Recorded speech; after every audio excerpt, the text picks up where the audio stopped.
Eh bien bonjour à tous, c'est Redev et aujourd'hui on se retrouve dans cette nouvelle vidéo qui va être le premier épisode d'une série qui va traiter de la création d'un bot Discord avec le langage Java.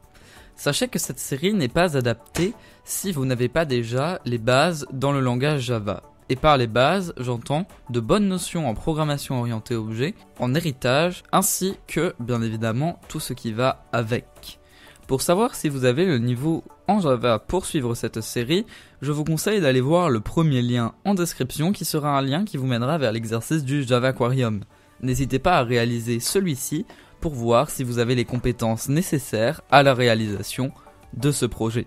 Veuillez également noter que tout ce qui sera fait dans ce projet sera à titre d'exemple et vous ne devez en aucun cas recopier le code ligne par ligne, mot par mot. C'est même bénéfique si vous adaptez votre code à votre situation.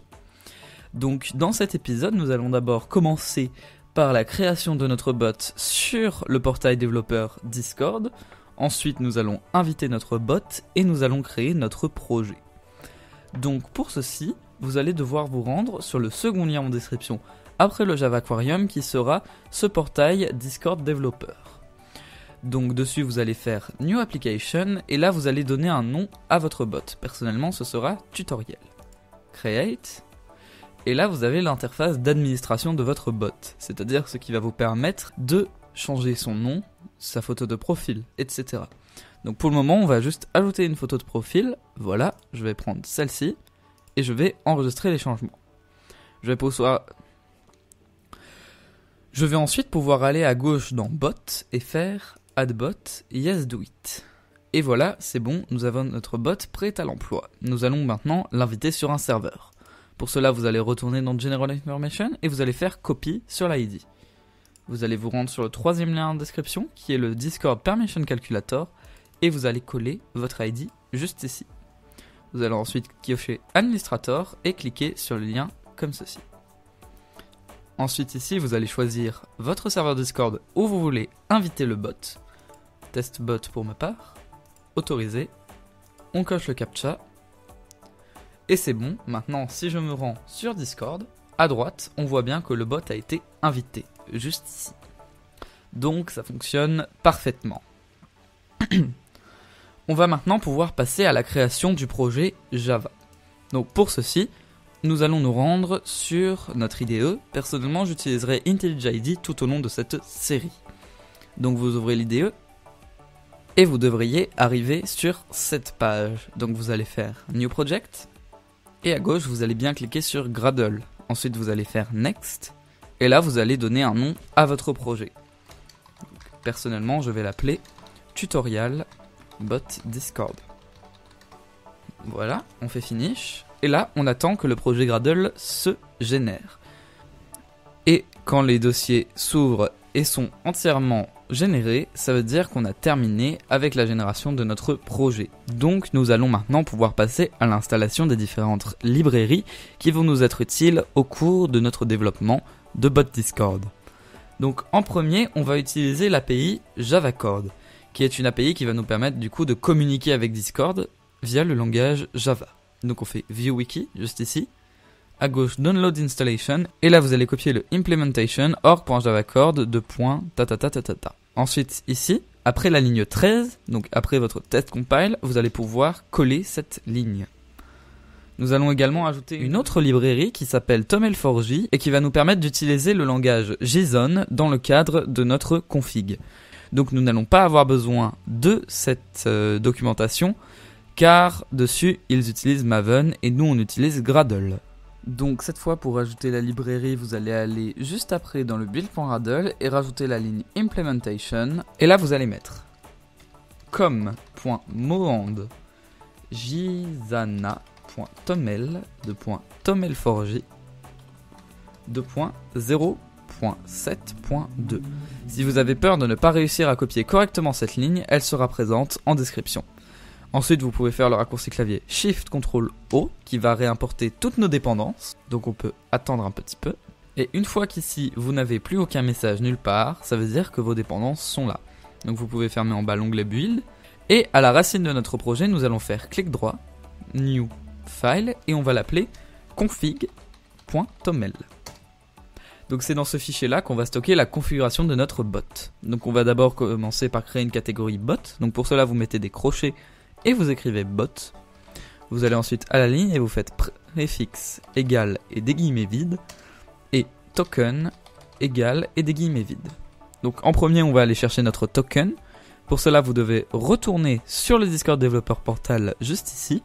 À gauche, aller dans la catégorie bot et faire ici copy en dessous de token. Vous allez donc le coller juste ici. Et le préfixe, vous allez mettre le préfixe désiré pour votre bot. Pour ma part, je mettrai un symbole et ou une esperluette. Vous pouvez maintenant fermer le build.radle et le config.toml et nous allons passer au Java. Donc sur le dossier Java, juste ici, vous pouvez faire clic droit à New Java Class. Et là, vous allez taper votre package. .main avec un M majuscule. Ça va être notre fichier principal. Vous allez ensuite pouvoir rajouter votre méthode exécutable en tapant psvm entrée. Voilà, c'est bon, on a notre méthode exécutable. On va pouvoir du coup commencer à coder notre bot. Donc pour ce faire, vous allez aller ici juste en haut et vous allez faire private static Discord API. Et normalement, si vous avez bien fait toutes les étapes avant, il devrait vous proposer Discord API en org.javacord.api. Vous pouvez double-cliquer pour importer automatiquement et vous allez appeler cette variable API. Vous allez aller ensuite dans la méthode main et vous allez faire API égale new Discord API builder à la ligne .set token. Là pour le moment vous mettez des guillemets vides. Après on ira récupérer le token qu'on a fourni juste ici. Vous allez ensuite aller à la ligne faire .login.join. Et on en a terminé pour le moment. Donc maintenant on va faire notre système de config qui va nous permettre justement d'aller récupérer le token dans le fichier config.toml. Donc ce que l'on va faire pour ça, c'est qu'on va à gauche créer un nouveau package qu'on va appeler utils. Et dedans, on va créer une classe que l'on va appeler config manager. Cette classe stockera tout simplement un private toml. Et c'est tout. Vous allez pouvoir générer le constructeur et le getter and setter. Juste là. Vous pouvez ensuite importer toml. Et ici, juste une toute petite modification. En paramètre, vous allez demander un file.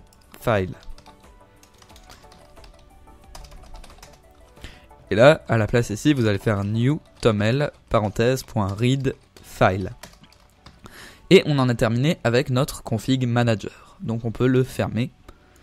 Et juste ici, en dessous de notre déclaration de la variable API dans le main, on va stocker un private static config manager. On peut ensuite faire ici config manager est égal à new config manager. Et là, on va aller chercher notre fichier config.toml. Donc pour cela, vous faites new file. Vous importez en java.io. Et là, vous allez faire system.getProperty user.dir. Le system.getProperty user.dir vous permet de récupérer la racine de là où a été exécuté votre code. C'est-à-dire juste ici la racine de mon projet. Donc voilà. Ensuite, je vais après et je fais config.toml. Comme ceci. On n'oublie pas le point virgule à la fin. Et ici dans le set token, on va mettre du coup config manager.gettoml.getstring bot.token. Et là maintenant, si j'exécute mon code, comme ceci, on voit qu'ici il me met un message de Javacord, donc c'est parfait. Et si je retourne sur ma fenêtre Discord, on voit qu'à droite mon bot tutoriel est en ligne, donc ça fonctionne parfaitement. On va pouvoir continuer. Donc maintenant que ça fonctionne et qu'on a pu lancer notre bot, on va créer un petit getter pour le config manager, comme ceci. On va pouvoir maintenant ajouter quelque chose qui va recevoir les messages envoyés par les utilisateurs sur Discord. Et on appelle ça un listener. Donc pour ceci, vous allez faire api.addMessageCreateListener. Et là, vous allez faire message manager ::create. Point virgule. Et ici, dans notre package utile, on va créer une nouvelle Java class que l'on va appeler commands.messageManager. Tout simplement. Dedans, on va ensuite créer une public static void create et qui va prendre en paramètre un message create event. Comme ceci. Donc là, on voit que ça fonctionne parfaitement. Dans cette méthode, ce qu'on va faire ensuite, c'est qu'on va créer un petit command registry. Donc pour cela, vous allez rajouter une classe ici, qu'on va appeler command registry, et qui va en fait nous permettre d'enregistrer nos commandes et de pouvoir y accéder plus tard. Donc ce command registry, tout ce qui va stocker, c'est une private ArrayList de command, qui est un objet qu'on créera juste après, command. On crée le constructeur, et pour le moment, c'est tout ce que l'on va faire. Pardon, petite erreur de ma part, ici on ne demande pas de ArrayList de commandes, mais juste ici, on initialise avec une nouvelle ArrayList. Donc on va donc créer la classe command qui va nous permettre de créer justement une commande. Et dans cette classe, que l'on va stocker, c'est un private string ID, description également, donc on peut le noter comme ceci, un private string crochet aliases et un private command executor. On crée le constructeur. Et ici, ce que l'on va faire, c'est qu'on va permuter le command executor et le string aliases afin de transformer ce string crochet en string 3 petits points. Ne vous occupez pas du command executor pour le moment, on s'en servira plus tard. On peut désormais créer les getters. Et voilà, on en a terminé avec notre commande. Maintenant, on va créer une nouvelle interface, cette fois-ci, command executor. Et dedans, ce que l'on va faire, c'est qu'on va faire une méthode void run qui va prendre en paramètre un message create event, une commande et un string crochet args. Point virgule. Et voilà, on en a terminé avec notre commande et notre commande executor. Maintenant, on peut retourner dans notre commande registry et on va faire le système qui va nous permettre d'enregistrer des commandes. Donc pour cela, ce que l'on fait, c'est qu'on fait un public void add command. Et on prend en paramètre une commande cmd. Et là, on a juste à faire command.add cmd. Tout simplement. Ensuite, on va à la ligne et on fait un public void remove command. String id. Donc cette fois, on va utiliser l'id de la commande. Et là, ce que l'on va faire, c'est qu'on va faire command.removeIf cmd, une petite flèche, et cmd.getId.equalSeniorCase id. Donc là, ce que ça fait, c'est que ça enlève toutes les commandes qui ont l'id précisé en paramètres. Et enfin, la dernière méthode et la plus compliquée, ça va être le public optional de commande getByAlias. Donc ça va nous permettre, à partir d'un alias, donc string alias, de récupérer une commande ou non. Donc par défaut, ce qu'on fait, c'est qu'on fait return optional.empty. Et ensuite, on va pouvoir chercher dans les différentes commandes si la commande n'existe pas. Donc on fait commands.for. Ça nous génère une boucle for each. Et ensuite, ce que l'on fait, c'est qu'on fait if arrays.asList de command.getAliases, donc pour récupérer les différents alias de la commande sur laquelle on est en train de boucler, .contains_alias, l'alias précisé ici en paramètre. Dans ce cas-là, on fait return optional.off de commande. Et on peut mettre un point virgule et on en a terminé avec le command registry. Donc ici dans notre message manager, on va pouvoir du coup faire un private static command registry qui va être égal à un new command registry. Et ensuite on va faire une méthode statique pour enregistrer nos commandes.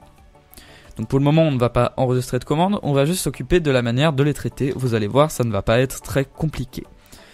Donc on va pouvoir faire juste ici un private static final string préfixe qui est égal à main.getConfigManager.getToml.getString bot.préfixe.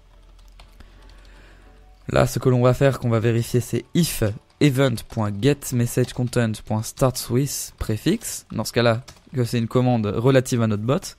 Dans ce cas-là, on va pouvoir faire string crochet args est égal à event.getMessageContent.split espace. Donc là, ce qu'on fait, c'est qu'on récupère les différents mots qu'il y a dans notre event.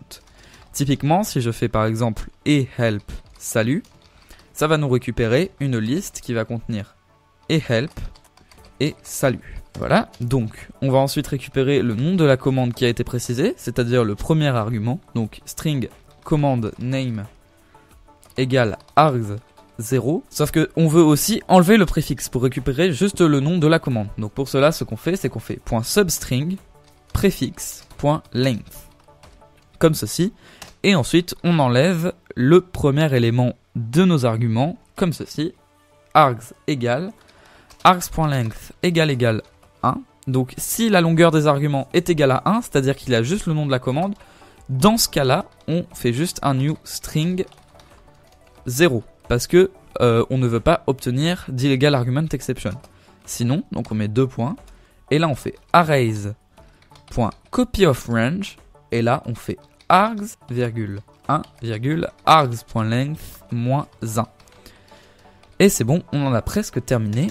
Donc là, on a juste à faire registry.getByAlias command name.ifPresent cmd. On fait la flèche et la collade et dans ce cas-là, on fait cmd.getExecutor.run event,cmd,args. Et là on voit qu'on a une petite erreur parce que ici il nous demande une variable finale dans une lambda. Donc ce que l'on fait ici c'est qu'on fait alt entrée copy args to definitely variable. Et voilà, c'est bon, maintenant on a terminé. Donc ici on va ajouter notre première commande qui va être une commande de ping pour vérifier si notre bot fonctionne bien. Donc pour cela on va faire registry.addCommand new command. On peut aller à la ligne pour que ce soit plus lisible. Là, on va mettre l'id de la commande, c'est-à-dire juste ping. On va à la ligne. Ici, on fait pings the bot, ça va être notre description. Ensuite, new command ping. On créera cette classe juste après, ça va être notre exécuteur. Et là, dans les alias, on peut faire ping, p point d'interrogation, par exemple. Donc maintenant, je peux créer ma classe dans le package commands, par exemple. Et je vais implémenter mes méthodes. Donc voilà. Et je vais pouvoir faire event.getChannel.sendMessage.pong. Donc là, normalement, si tout fonctionne bien, quand je vais faire mon préfixe, donc ici, et plus ping ou p point d'interrogation, ça devrait m'envoyer pong dans le channel. Donc on va réexécuter notre code, comme ceci. Et quand on a le message ici, ça veut dire que le bot est en ligne. Donc là, par exemple, je peux faire et ping. Et p point d'interrogation, il me répond également pong. Donc voilà, c'est tout, on en a terminé pour cette vidéo. Dans la prochaine vidéo, on apprendra à créer des embeds pour les envoyer dans nos salons textuels. Et on créera également un petit système de ping plus efficace qui nous donnera le temps qu'a mis notre bot pour répondre. Donc si cette vidéo vous a plu, je vous invite à la liker, à la partager. C'était RedDev, à la prochaine.